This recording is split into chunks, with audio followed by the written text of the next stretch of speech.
And on the eighth day, God looked down on his planned paradise and said, I need a job creator. So God made a small business owner. God said, I need somebody willing to sit up all night worrying about how to make payroll. I need somebody who's okay with paying their employees before they make a single dollar.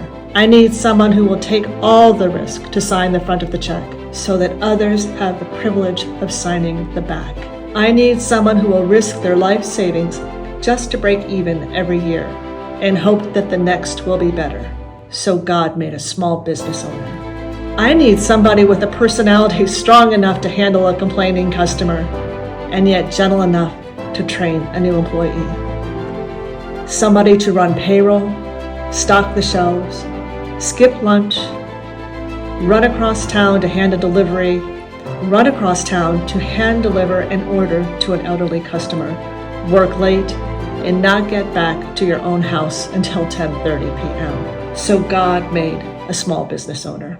I need someone who will work 70 hours a week, every week, and be able to tolerate the media and even their own friends saying that the business owners aren't paying their fair share.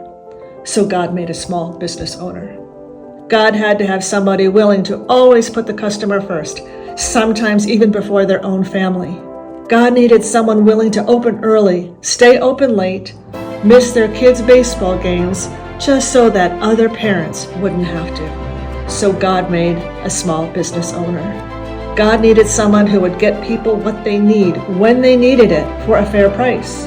Someone who could be a living example of the old-fashioned virtues of self-reliance, hard work, and not spending more than you make. God needed someone to keep the American dream alive. So God made a small business owner.